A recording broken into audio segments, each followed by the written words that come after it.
Hello guys, कैसे हो आप सभी। ए स्टडी क्लासेज में आप सभी का स्वागत है। तो आज मैं आपके लिए क्लास 8th और 9th का कंबाइंड एक नंबर सिस्टम का चैप्टर लेके आया हूँ जो बहुत ही आसान और मज़ेदार है। तो चलिए इस टॉपिक को करते हैं। लेकिन ये जो टॉपिक है ये दोनों क्लासों के लिए इंट्रोडक्शन रहेगा। इसके अंदर हम बेसिक बातें करेंगे आज ये फर्स्ट पार्ट के अंदर। अब नेक्स्ट पार्ट बनेगा उसको क्लास के हिसाब से अलग अलग करेंगे ताकि 8th क्लास की एक्सरसाइज अलग की जाए और 9th क्लास की जो भी एक्सरसाइज है वो अलग की जाए। तो चलिए इस टॉपिक को शुरू करते हैं कि नंबर सिस्टम यानी कि संख्या पद्धति क्या होती है। देखिए हमारे पास डिजिट होती हैं, 10 डिजिट हैं। कौन कौन सी? 0, 1, 2, 3, 4, 5, 6, 7, 8, 9। ये 10 डिजिट है और इन्हीं के आधार पर हमारा पूरा नंबर सिस्टम टिका हुआ है। कितनी है? 10। अब देखते हैं इनके आधार पर इसके कितने टाइप होते हैं, कौन कौन से टाइप्स के अंदर नंबर सिस्टम बदला हुआ है। तो देखिए पहला आता है हमारा नेचुरल नंबर। इसको क्या बोलते हैं? नेचुरल नंबर, और हिंदी में इनको कहें तो प्राकृत संख्याएं। अब देखते हैं कि नेचुरल नंबर संख्याएं या नेचुरल नंबर क्या होते हैं। तो हमारी काउंटिंग होती है, इसके अंदर जो हमारी काउंटिंग 1 से शुरू होती है ना, 1, 2, 3 और अप टू आगे तक जाती है, ये सब संख्या क्या कहलाती है? नेचुरल नंबर कहलाती है। तो देखिए नेचुरल नंबर को हमने इस परिभाषा थी, इसको डिनोट कैसे करते हैं? इसको डिनोट करते हैं n के अंदर। ठीक है। अब हमारा एक छोटी सी बेसिक है जो शायद 1 नंबर के अंदर क्वेश्चन आते हैं कि जो लीस्ट है यानी कि सबसे छोटा लीस्ट नेचुरल नंबर कौन सा होगा। तो लीस्ट नेचुरल नंबर क्या होता है? 1। और लार्जेस्ट, यदि लार्जेस्ट की बात की जाए नेचुरल नंबर, वो क्या होगा? इन्फिनिटी होगा, क्योंकि हमें पता नहीं है कि हमारी जो काउंटिंग है वो कहाँ पर जाके समाप्त होती है। तो इसलिए हमारा लास्ट जो लार्जेस्ट नेचुरल नंबर क्या होगा? इन्फिनिटी होगा। चलिए अब सेकंड टाइप की बात कर लेते हैं। सेकंड टाइप क्या होती है? देखिए हमारी जो सेकंड टाइप है उसे बोलते हैं वोल नंबर, यानी कि हिंदी में से बोलें तो पूर्ण संख्याएं कहलाती हैं ये। अब देख लेते हैं कि ये पूर्ण संख्याएं क्या होती हैं। अभी हमने नेचुरल नंबर पढ़ा कि जो 1 से स्टार्ट हो नेचुरल नंबर कहलाती है। तो वोल नंबर क्या होगी? इसके अंदर इंक्लूड क्या होगा? 0 स्टार्ट होगी, 0, 1, 2, 3 और आगे अप टू सो ऑन आगे तक चलती रहेगी। तो ये हमारी क्या होती है? वोल नंबर, यानी set of those numbers which including 0 to natural number. अब देख लेते हैं इसके अंदर इसको डिनोट कैसे करते हैं। नेचुरल नंबर को डिनोट किया जाता है W से। ठीक है। इसी तरह यहाँ पर भी क्वेश्चन बनते हैं कि लिस्ट, जो लिस्ट होगा, लिस्ट नेचुरल नंबर क्या होगा? तो लिस्ट होता है हमारा 0 और हमारा जो लार्जेस्ट होगा, लार्जेस्ट, सॉरी नेचुरल नहीं आएगा, यहाँ पे होल आएगा, लार्जेस्ट वोल नंबर, ये क्या होगा? ये भी इन्फिनिटी होगा, क्योंकि हमें पता नहीं है हमारी काउंटिंग कहाँ तक है। चलिए इसकी नेक्स्ट टाइप देखते हैं। नेक्स्ट टाइप क्या होती है? नेक्स्ट टाइप आती है पूर्णांक यानी कि इंटीजर। ये क्या होते हैं? देखिए देख लेते हैं इसको। आपने काउंटिंग पढ़ी होगी 1, 2, 3 पॉजिटिव की तरफ, इतनी ही जैसे इधर चलती है ऐसे ही हमारी नेगेटिव की तरफ चलती है। हमारे ग्राफ के अंदर देखिए, मान लेते हैं यहाँ पे है 0, इधर 1 होती है, 2, 3, 4 और आगे से चलती रहती है। इसी प्रकार इस साइड अपने लेफ्ट हैंड साइड भी होती है जो नेगेटिव आती है काउंटिंग, तो इधर भी चलती रहती है। अब इन दोनों को जो कंबाइंड होता है ये क्या कहलाता है? इंटीजर कहलाता है। इसे क्या बोलते हैं? इंटीजर बोलते हैं, यानी collection of negative and positive with 0 को इंक्लूड करके जो भी हमारे पूर्णांक जितने बनते हैं वो सब क्या कहलाते हैं? इंटीजर कहलाते हैं। अब इसके अंदर भी इसको हम डिनोट कैसे करते हैं? इंटीजर को डिनोट करते हैं Z से। इसी प्रकार इसके अंदर भी लिस्ट इंटीजर कौन सा होता है? माइनस का नेगेटिव, क्योंकि इधर जाएंगे वो सबसे छोटा होगा, पता है, क्योंकि 1 है सबसे बड़ा है इधर, फिर -2 इससे छोटा होगा, -3 और भी छोटा, -4 और भी छोटा होगा। तो हमारा लिस्ट इंटीजर क्या होगा? Minus integer. और लार्जेस्ट इंटीजर क्या होगा? जो लार्जेस्ट इंटीजर होगा वो क्या होगा? प्लस का इन्फिनिटी। ठीक है। तो चलिए अब इसकी नेक्स्ट टाइप देखते हैं। हमने यहाँ पर 3 कर लिए। अगर वीडियो अच्छा लग रहा है तो प्लीज़ इसको लाइक और शेयर करते रहिए। देखते हैं नेक्स्ट टाइप क्या है। अब बात करते हैं कि रेशनल नंबर क्या होता है, यानी कि परिमेय संख्या क्या होती है। ये वो संख्या होती है जिसके अंदर हम इनको P/Q के रूप में लिखते हैं और Q की वैल्यू 0 को बराबर नहीं होनी चाहिए। ये क्या कहलाती है? परिमेय संख्या कहलाती है, रेशनल संख्या कहते हैं। जैसे हमारा एक ग्राफ है, इसके माध्यम से समझिए, यहाँ पे 0 1 2 3। तब देखिए इसके अंदर तो 0 से 1 के बीच कुछ ना कुछ तो संख्याएं होंगी, जैसे 1/2 1/3 1/4 1/5 1/6, ये संख्या होंगी इसके अंदर। यहाँ पे हम हमारे आते हैं, तो इन सब को हम क्या बोलते हैं, रेशनल नंबर्स बोलते हैं, यानी कि परिमेय संख्या बोलते हैं। ठीक है, जैसे एग्जाम्पल है हमारे पास 2/3 हो गए, 6/7 8/15, ये सब क्या होती है, रेशनल नंबर्स होती है, परिमेय संख्याएं होती है। चलिए अब देख लेते हैं रेशनल नंबर की कुछ प्रॉपर्टीज आती हैं। रेशनल नंबर की प्रॉपर्टीज, सॉरी इसको डिनोट कैसे करते हैं अभी मैंने आपको बताया नहीं, तो इसको डिनोट किससे करेंगे, रेशनल नंबर को हम इसको डिनोट करते हैं क्याओ के द्वारा। ठीक है, क्याओ से इसको डिनोट करते हैं। अच्छा, आपके पास एक बात और बता दूं कि 0/1 ये रेशनल नंबर होता है, ये कन्फर्म है कि ये रेशनल नंबर होता है, यस।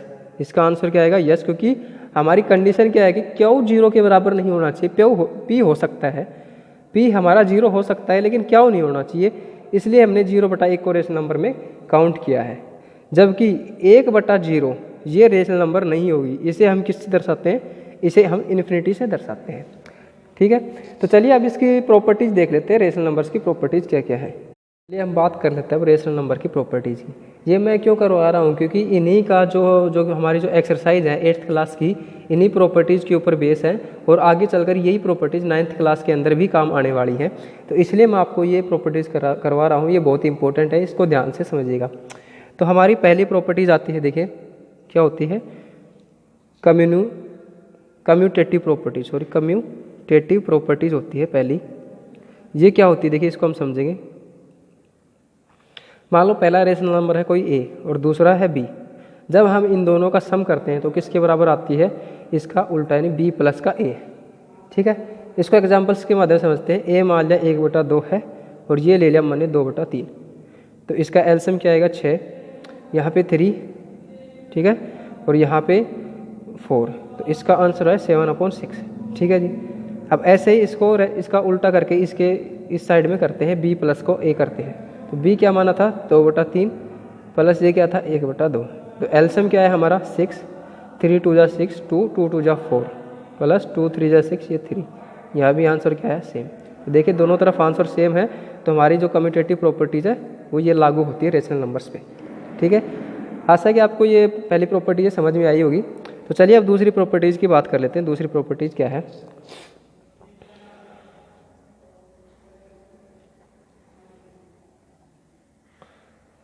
हमारी जो दूसरी प्रॉपर्टीज है उसे बोलते हैं डिस्ट्रीब्यूटिव।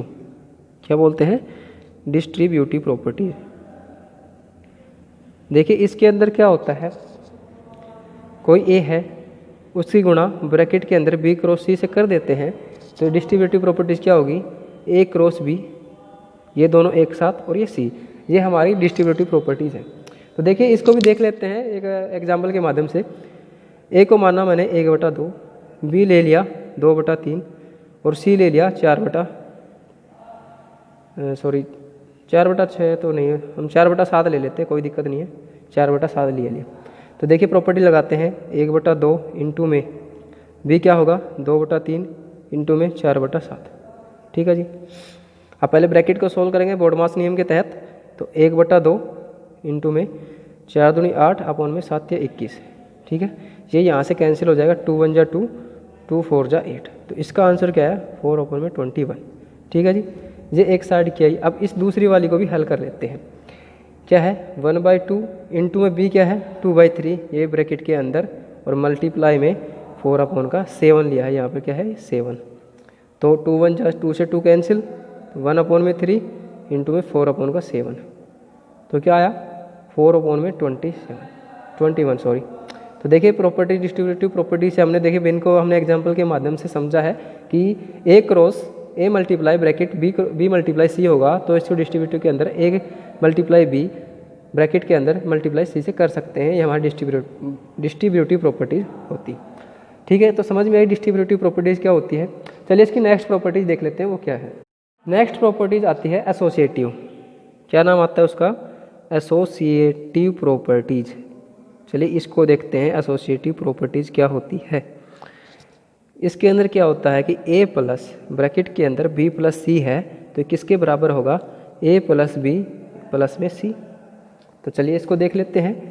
a की वैल्यू मैंने माना 1/2, b ले लिया 2/5 और c ले लिया 3/4। ठीक है, तो देखिए मैंने ये एग्जाम्पल लिया, ये मैंने सिर्फ लेट किए हैं, आप कोई भी एग्जाम्पल ले सकते हो। मैं तो सिर्फ आपको समझाना चाहता हूँ कि एसोसिएटिव प्रॉपर्टीज़ को हम कैसे प्रूव करते हैं, दोनों बराबर कैसे हो गए। तो a की वैल्यू क्या है 1/2 प्लस b 2/5 अपॉन में प्लस 3/4। ठीक है, तो एलसीएम क्या आएगा इन दोनों का 20, ये 5 का 4, 4 2 जा 8 प्लस 4 5 जा 20 और 5 3 जा 15। ठीक है, प्लस में 1/2, तो 1/2 प्लस ये 23 और अपॉन में 20, इन दोनों का एलसीएम 20, 2 10 जा 10 प्लस में 23, तो इनका आंसर क्या आया 33 अपॉन में 20। ठीक है, अब इस साइड इस प्रॉपर्टीज़ को देख लेते हैं। एक की वैल्यू है 1/2 प्लस 2/5 प्लस 3/4। एलसीएम क्या है दोनों का 10, तो 2 5 जा 10 5, 5 2 जा 10 4 प्लस में 3/4। यहाँ पे 9/10 प्लस 3/4, दोनों का एलसीएम लेंगे तो 20। ठीक है, 10 2 जा 18 प्लस 4 15, तो इन दोनों का आंसर क्या है 33/20। देखिए दोनों का आंसर सेम है, तो हमारी एसोसिएटिव प्रॉपर्टी तो प्रूव हो जाती है कि a plus bracket b plus c bracket बराबर होगी a प्लस b दोनों ब्रैकेट के अंदर प्लस में c। ठीक है, तो एसोसिएटिव प्रॉपर्टी आपको समझ में आई। चलिए आप कुछ छोटी छोटी बातें और है रैशनल नंबर के बारे में, वो और बात कर लेते हैं। जैसे कि हमारा क्या बोलते हैं additive inverse and multiplicative inverse क्या होता है, देखते हैं उसके बारे में। देखते हैं एडिटिव इन्वर्स क्या होता है कि कोई भी संख्या है, कोई भी रैशनल नंबर है, कोई भी रैशनल नंबर है, यदि हम उस रैशनल नंबर का साइन चेंज कर देते हैं, वो क्या कहलाता है एडिटिव इन्वर्स कहलाता है। जैसे एग्जांपल मेरे पास क्वेश्चन है 7/8। ठीक है, तो एडिटिव इन्वर्स क्या होगा इसका -7/8। बस इतना ही करना है, इसको रेसिप्रोकल नहीं करना है। कई स्टूडेंट हैं जो एडिटिव इन्वर्स को ना ऐसे बोल देते हैं कि सर उल्टा होगा, उल्टा बिल्कुल नहीं होगा, सिर्फ और सिर्फ ये प्लस का है तो साइन चेंज हुआ माइनस का। एग्जाम्पल 7/19 है, तो इसका एडिटिव इन्वर्स क्या होगा 7/19। 6/7 है तो क्या होगा -6/7। -13/15 है तो एडिटिव इन्वर्स क्या होगा 13/15। ठीक है, समझ में आया एडिटिव इन्वर्स क्या होता है। नेक्स्ट देख लेते हैं हमारा मल्टीप्लिकेटिव इन्वर्स। नेक्स्ट क्या है मल्टीप्लिकेटिव इन्वर्स, ये क्या होता है भाई, इसको देख लेते हैं। अब मल्टीप्लिकेटिव इन्वर्स का मतलब क्या होता है रेसिप्रोकल। क्या होता है रेसिप्रोकल। इसके अंदर आपको जो फ्रैक्शन है इसको चेंज करनी है, नीचे वाला ऊपर और ऊपर वाला नीचे। जैसे कोई भी इक्वेशन है 8/21। ठीक है, तो इसका क्या हुआ उल्टा कर दिया 21/8, और इसका क्या करना है मल्टीपल, जैसे नाम में लिखा हुआ है मल्टीप्लाई। तो ये इसका आंसर क्या होगा, दोनों कटेंगे तो 1। ये होता है मल्टीप्लिकेटिव इन्वर्स। 1/4 है तो इसका मल्टीप्लिकेटिव इन्वर्स क्या होगा 4/1, और मल्टीपल के लिए सॉरी यहाँ पे आपको दिखाई नहीं दे रहा, मैं यहाँ कर देता हूँ 1/4 इंटू में इसका मल्टीप्लिकेटिव इन्वर्स क्या होगा 4/1। तो ये दोनों कैंसिल, तो आंसर क्या है 1। और एग्जांपल ले लेते हैं जैसे 6/7, तो इसका मल्टीप्लिकेटिव इन्वर्स क्या होगा 7/6। ठीक है, और इसका मल्टीप्लिकेटिव के लिए मल्टीप्लाई बीच के अंदर 7 से 7 6 से 6, तो आंसर क्या है 1। तो समझ में आया मल्टीप्लिकेटिव इन्वर्स क्या होता है। ठीक है, तो चलिए कुछ छोटी छोटी कुछ बातें और हैं, छोटे छोटे पॉइंट हैं, वो देख लेते हैं क्या क्या है। तो चलिए हमारे पास ये 3 पॉइंट है, देख लेते हैं, हमें क्या को करते हैं स्टडी करते हैं। पहला है every whole number is a natural number. क्या प्रत्येक पूर्णांक या प्रत्येक होल नंबर नेचुरल नंबर या प्राकृतिक संख्याएं होती हैं। जी देखिए होल नंबर क्या था, होल नंबर की डेफिनेशन क्या थी कि 0 से स्टार्ट होते हैं, 0 1 2 3। ठीक है, और हमारे नेचुरल नंबर की क्या थी कि ये 1 से स्टार्ट होते हैं।